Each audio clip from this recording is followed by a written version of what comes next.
Bangarang. Vous écoutez Yeti Radio.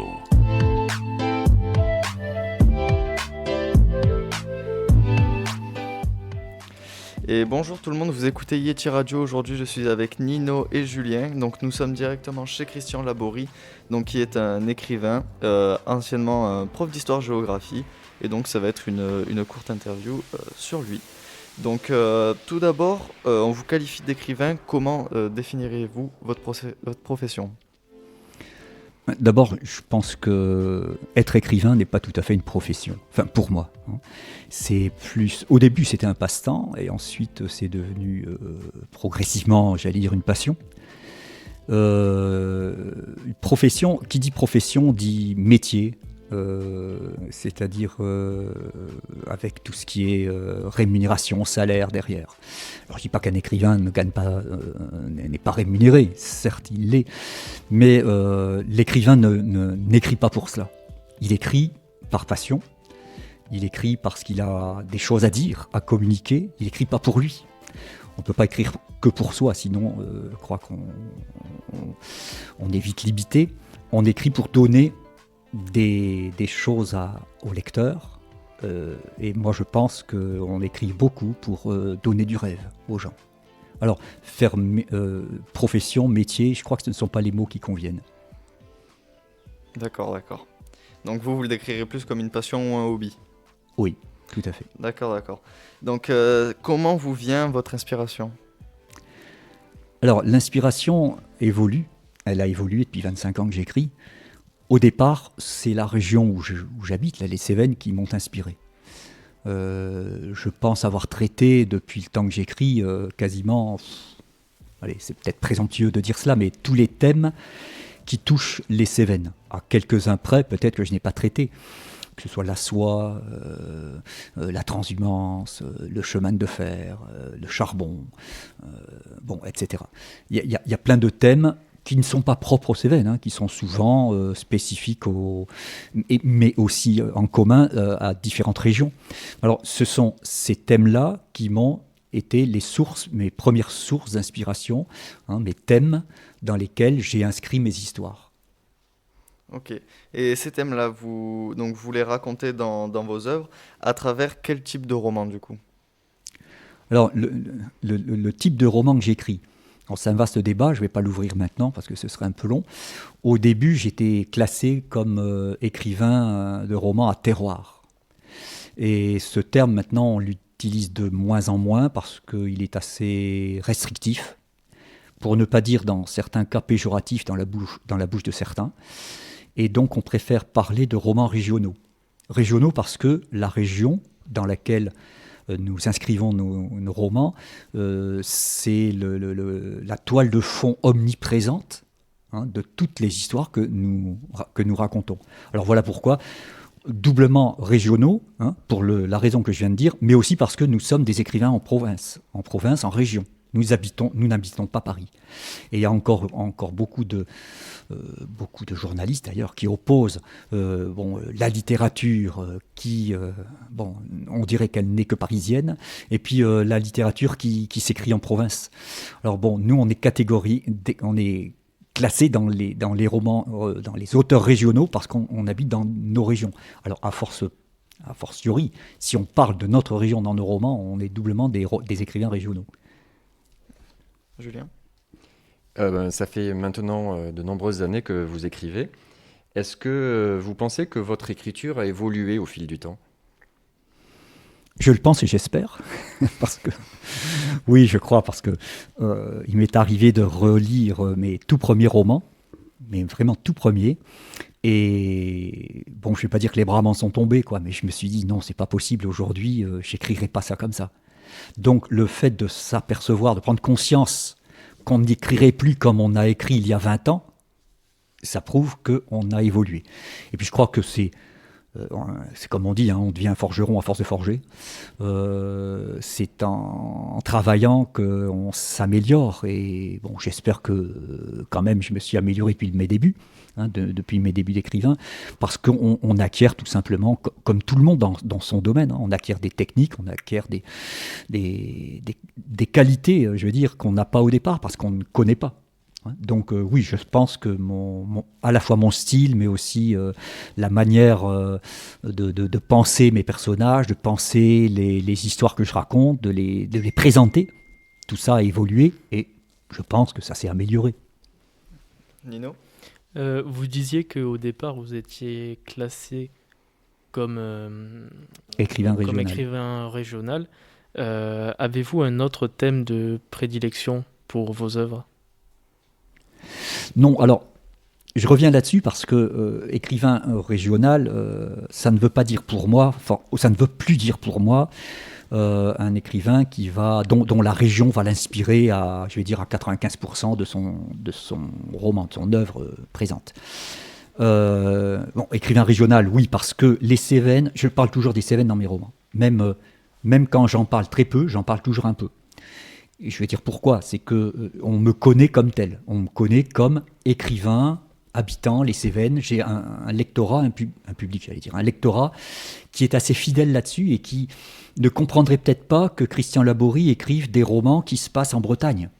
Voilà, j'oserais peut-être un jour, mais jusqu'à présent, je n'ai jamais osé écrire des romans qui se passent en dehors de ma région. Donc alors, par un biais, je raccroche toujours mes histoires aux Cévennes, même quand c'est un petit peu tiré par les cheveux. Je veux dire, quand c'est un petit peu, c'est un peu lointain. Et c'est vrai que mes derniers romans, et plus j'écris et plus je le pratique volontairement, je ne m'éloigne pas de la région, mais le thème n'est pas forcément spécifiquement cévenol. Il y a un lien, parce que mes personnages sont souvent des cévenols, c'est tout. On va parler peut-être un petit peu des Cévennes, mais le sujet, je fais une différence entre le thème et le sujet. Le sujet est de plus en plus important par rapport au thème. Alors le thème peut être cévenol, mais le sujet ne l'est pas. Le sujet, pour moi, est de plus en plus universel.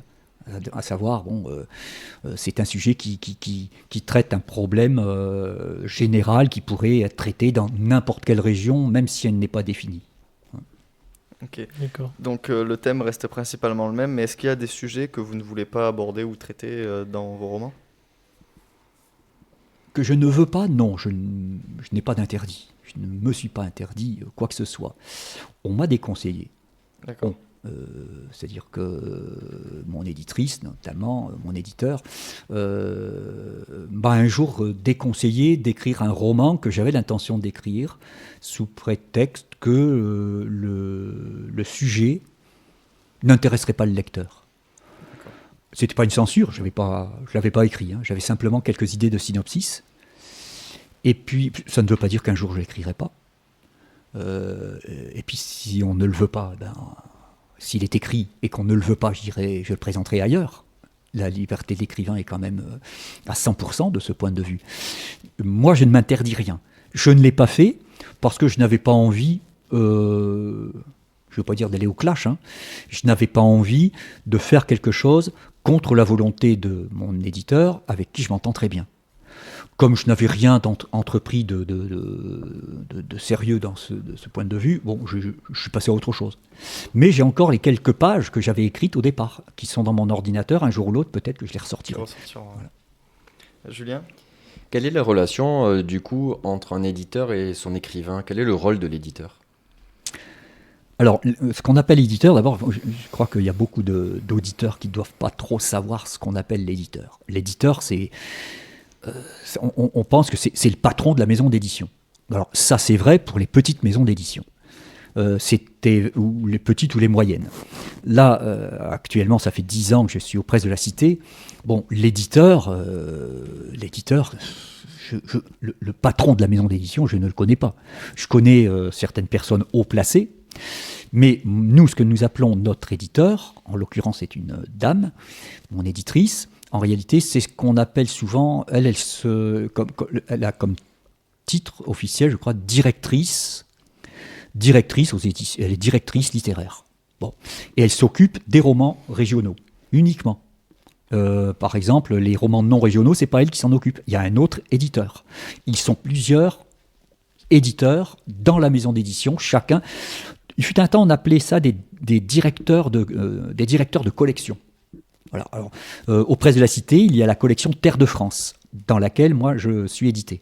La collection Terre de France sont les romans dits régionaux. Et mon éditrice, c'est celle qui dirige cette équipe. Nous sommes à peu près 50 écrivains qui faisons donc de ce type de romans aux Presses de la Cité, qui est la maison d'édition. Alors, la relation, on l'a surtout avec cette directrice de collection, cette éditrice. D'accord, vous êtes plus lié à la directrice que... Qu'aux grands patrons qui sont au-dessus, qui en fait sont des chefs d'entreprise. D'accord. Et qui gèrent la maison d'édition comme ils géreraient, par exemple, au-dessus, bon, je connais la personne, j'en connais relativement bien, je l'ai déjà rencontré, c'est une personne qui travaillait, je crois, avant au Figaro, qui était éditrice au Figaro, je ne sais pas exactement ce qu'elle faisait, et là, bon, elle a changé de boîte, elle est maintenant, alors son titre exact, elle n'est pas éditrice, mais elle est responsable de direction aux Presses de la Cité. Donc ce sont des gens qui gèrent une entreprise. Autant bien, demain, elle sera à Antenne 2 ou à TF1. Vous voyez, mais c'est pas elle l'éditrice. Elle ne s'occupe pas précisément du choix des manuscrits, du contact avec les écrivains, etc. Ça, c'est le rôle de ce que nous appelons l'éditeur. Ok. Nino ? Je voulais savoir, est-ce que vous avez rencontré d'autres écrivains qu'il y a dans votre branche d'édition ? Est-ce que vous êtes inspiré de certains de ces écrivains-là ? Alors, dans des écrivains de ma maison d'édition ? Oui.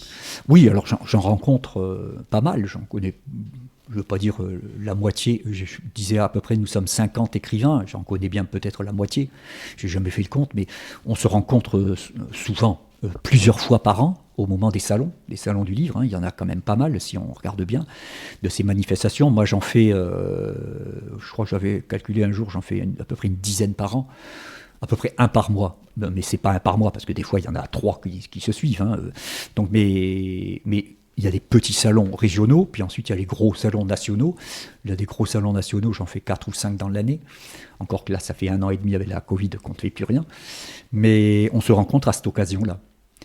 Ensuite, est-ce qu'un écrivain de ma maison d'édition m'a inspiré ? Non. À vrai dire, non. Donc ces salons, vous servent-ils à créer le contact avec vos lecteurs et comment s'établit-il autrement ? Oui, bien sûr. J'allais dire, c'est le principal contact avec le lecteur, le salon du livre.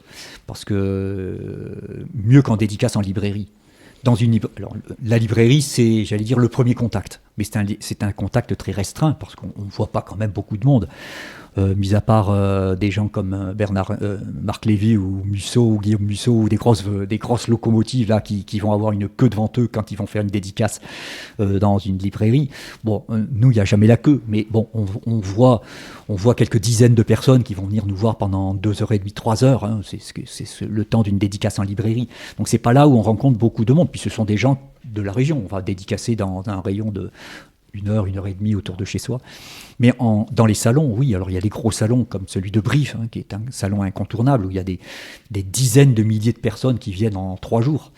Il y a Brive, il y a Saint-Étienne, il y a Toulon, j'en passe. Bon, là, on voit beaucoup de monde.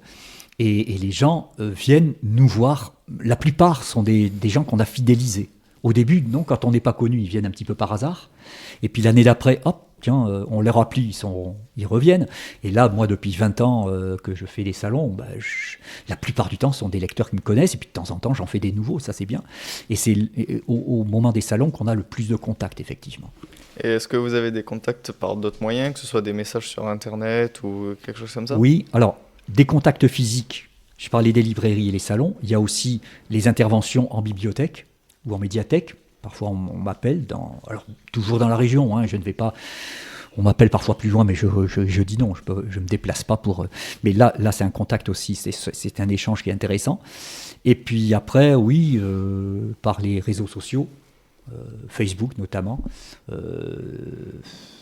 Mais bon, sont des contacts, assez intéressants. Et grâce aux réseaux sociaux, on a des contacts avec des blogueurs il y a pas mal de blogs de lecture, hein, des gens qui reçoivent d'ailleurs nos ouvrages gratuitement en édition presse, qui lisent des bouquins et les éditeurs leur envoient les nouvelles parutions, et puis ils font des articles, voire des interviews dans leur blog de lecture. Et ça, c'est intéressant parce que c'est vrai que ça fait boule de neige sur Facebook. Il y a beaucoup de gens qui le voient, ça.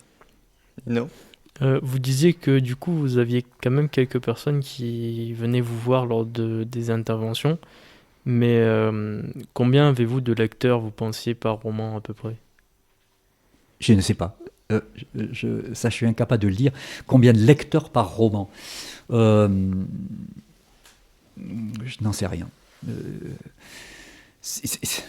Si on compte un lecteur par bouquin vendu, je peux avoir une fourchette. Je pense que, et quand en plus, bon, ça mon éditeur m'a toujours dit, un livre est lu en moyenne par 2 personnes. C'est-à-dire on le prête. Il y a des gens qui le prêtent. Puis ensuite, il y a les bibliothèques aussi qui prêtent aux gens. Donc même sans compter les bibliothèques, bon, en moyenne, mes bouquins se sont vendus. Alors en moyenne, hein, il y a la fourchette basse, la fourchette haute. Je veux dire, en moyenne, c'est 70-80 000 exemplaires. Je peux penser qu'il y a au moins 80 000 personnes qui m'ont lu, enfin, qui me lisent par titre. Hein. Et ce n'est pas forcément les mêmes qui lisent chacun des titres. Si ce ne sont pas les mêmes sur 2 bouquins, on peut multiplier par 2. Donc, alors, je ne sais pas, mathématiquement, je suis incapable de dire, mais au minimum, oui, le minimum c'est 80 000, mais le chiffre doit être beaucoup plus important, le nombre de lecteurs différents qui m'ont lu. Ça, je ne sais pas. Ouais, vous n'avez pas moyen d'avoir un retour direct sur votre nombre de lecteurs, du coup? Hormis les ventes non, sur le nombre de lecteurs, non. Sur les ventes, oui. Sur les ventes, tous les ans, on a une réédition des comptes. Et nos éditeurs sont dans l'obligation de nous dire combien d'exemplaires ils ont vendus.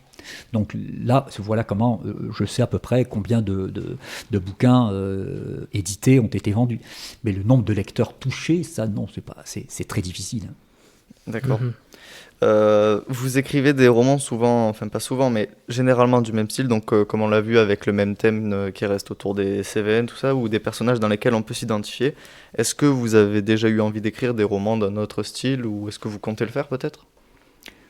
Non, je ne compte pas changer de nature de roman. Moi, je me suis pas spécialisé, c'est venu comme ça. On dit toujours que j'écris des sagas familiales, hein, des histoires de famille, bon, avec tous les ingrédients qu'il faut pour faire une saga familiale. Hein. Moi, ça me convient bien. Ces histoires de famille, ces secrets de famille, ces oppositions familiales, ces déchirements, etc. Bon, j'aime bien. En plus, dans un contexte social, hein, parfois, souvent différent, soit monde paysan, soit monde industriel, la bourgeoisie, etc. Dans des époques qui vont, mes romans vont en gros de 1860 jusqu'à presque maintenant, hein, 1980, je veux dire, je crois que j'ai jamais été beaucoup plus loin. De plus en plus, j'aime bien écrire sur une période, sur la période plus contemporaine, en m'approchant de notre période. Mais non, sont toujours des histoires familiales que je raconte. Et jusqu'à présent, je n'ai pas trop envie de changer de nature de roman. Ça me convient bien. D'accord. Julien? Est-ce que vous pensez que le métier d'écrivain, aujourd'hui, en 2021, il est différent de ce qu'il a pu être auparavant? Moi, je n'ai que mon expérience. Une expérience de, je vais dire, une vingtaine d'années. Donc, qu'est-ce que c'était qu'être écrivain en 1950, par exemple? Je n'en sais rien. Je pense que la situation de l'écrivain avant, je pense qu'elle était la même. Elle devait être la même qu'aujourd'hui. Ce qui a pu changer, c'est quoi? Ce sont les méthodes de travail. Les outils, peut-être? Les outils, bien sûr. Ouais. Bon, moi j'ai commencé à écrire à la main. J'écris sur l'ordinateur, mais j'ai encore beaucoup de collègues qui écrivent à la main, par exemple, hein, les outils. On a des outils aussi de communication différents. Notamment, aujourd'hui, au début, j'envoyais mes manuscrits sous forme d'une liasse de papier, de feuilles, hein, c'était une rame de papier. Aujourd'hui, c'est un fichier. Bon, ça, les outils ont changé. Il y a encore des écrivains qui sont à l'ancienne, parce que bon, ils se sont pas mis au goût du jour peut-être, hein, ils ont un certain âge, plus avancé que le mien encore, et bon, ils se sont pas mis encore à l'informatique, mais ça, de toute façon, on a été nous aussi obligés de s'y mettre. Bon, moi, je me suis mis naturellement. Et bon, les outils, le type de relation maintenant humaine entre l'écrivain et d'abord son éditeur, je pense pas que ça ait beaucoup changé. Et entre l'écrivain et le lecteur, oui, peut-être. On parlait des salons tout à l'heure. Les salons, ça date de Mitterrand, hein. 1981, on est en train de fêter les 40 ans de l'accession de Mitterrand, avec la démocratisation de la culture. Les salons du livre ont commencé à foisonner à partir de 1981, grâce à Chuck Lang. Hein, les radios, c'est pareil, hein, les radios libres, etc., c'est eux. Eh bien, je ne pense pas qu'il y ait de grands salons. Je ne dis pas qu'il n'y en avait pas. Hein. Le salon de Paris, peut-être, est plus ancien, je n'en sais rien, ça, il faudrait le vérifier. Mais les salons sont multipliés depuis 40 ans. Donc moi, j'ai vécu ces salons, mais peut-être que les écrivains de 1960 ne le connaissaient pas. Et est-ce que vous pensez peut-être que l'objectif de la littérature ou d'un autre type d'art a évolué? Non. Enfin, l'objectif, je ne pense pas que un artiste ou un écrivain ait un objectif précis. En ce sens, bon. Par exemple, il y a des écrivains et des artistes, des chanteurs qui sont engagés. Bon, il y en a qui ne le sont pas. Ça, c'est chacun sa façon de voir son art, entre guillemets. Hein. Donc, je ne pense pas que depuis quelque temps, ça ait changé. Chacun travaille, entre guillemets, dans son domaine en fonction de sa nature à lui et en fonction de ce qu'il a à donner et à communiquer. Alors, bon, je ne vais pas parler pour les autres. Moi, quand j'écris, qu'est-ce que je me donne comme objectif ? Ben d'abord, je vais dire d'une façon purement égoïste, je me fais plaisir. Je ne me ferai pas plaisir, je n'écrirai pas. Donc c'est par plaisir personnel que j'écris. Au début, ça vient. Au début, c'est comme ça que ça vient. Et puis ensuite, on a besoin de faire plaisir aux autres. Sinon, comme je disais tout à l'heure, ça ne va pas très loin. Et qu'est-ce qu'on a envie de donner aux autres ? Moi, j'ai envie de leur donner du rêve et de leur raconter avant tout de belles histoires. De belles histoires qui les transportent, qui les émeuvent, qui les fassent pleurer, parce que des fois mes lecteurs me disent « Oh, c'est très triste là, ce paragraphe là, et ce chapitre, ça m'a tiré les larmes de... » Oui, eh bien, je ne le fais pas exprès, mais si je les ai attristés, j'ai suscité leurs émotions, et au fond, j'ai tout gagné là. Il n'y a rien de pire que de lire un livre et de rester froid devant ce livre parce qu'il ne nous a rien apporté. Il faut susciter des émotions quand on écrit. Un peintre, c'est pareil, il doit susciter des émotions quand on regarde son œuvre, une toile. Donc pour moi, l'objectif, il est là. L'écrivain doit susciter des émotions, quelles qu'elles soient. Et l'objectif est atteint. Nino ?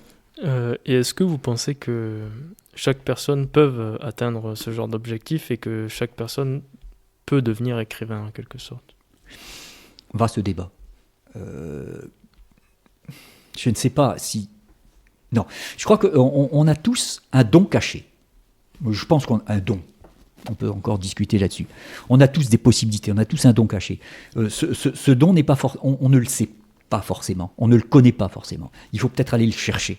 Et puis il arrivera peut-être à s'épanouir comme ça un jour par hasard. Moi, c'est arrivé comme ça par hasard. J'ai commencé à écrire très tardivement. Hein. J'avais 45 ans passés ou 47 ans. La veille du jour où je m'y suis mis, je me souviens quand je m'y suis mis, c'était dans cette maison. La veille, on m'aurait dit « tu vas devenir écrivain », j'aurais rigolé. Je ne me savais pas capable d'écrire 250 pages minimum pour faire un livre. Bon, j'ai eu envie d'essayer. L'envie m'est venue comme ça. Bon, il y a peut-être une raison. Hein, je vais chercher, je vais trouver. Mais alors maintenant, de dire que est-ce que tout le monde peut devenir écrivain ? Je pense pas. Tout le monde n'a pas ce don. Mais si on n'est pas capable si on n'a pas le don pour être écrivain, on a peut-être le don d'être peintre, on a peut-être le don d'être mécanicien, on a peut-être le don d'être plombier, on ne le sait tant qu'on n'a pas exploité. On a tous quelque chose en nous de spécifique. Bon, moi, c'était l'écriture, mais c'est pas étonnant. J'étais prof. En tant que prof, on écrivait dans un journal au collège, etc. Bon, voilà, c'est peut-être ce qui a révélé dans ma nature cette envie et cette capacité d'écrire.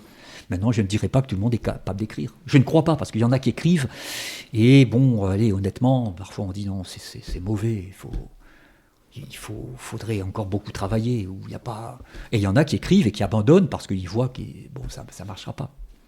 D'accord. Est-ce que vous auriez peut-être un message à adresser aux jeunes auditeurs qui, comme vous, ont une passion ou un passe-temps et qui aimeraient se lancer peut-être plus professionnellement là-dedans? Est-ce que vous aurez quelque chose à leur dire? Oui, dans le domaine de l'écriture, d'abord, moi je pense que quand on a envie, d'abord il ne faut pas dire qu'on n'est pas capable. On ne sait pas toujours qu'on est capable. Et il faut aller au bout de son envie, j'allais dire, il faut aller au bout de son rêve. Si on a envie, si on rêve de devenir écrivain, ce n'était pas mon cas, hein, mais j'ai eu envie d'écrire.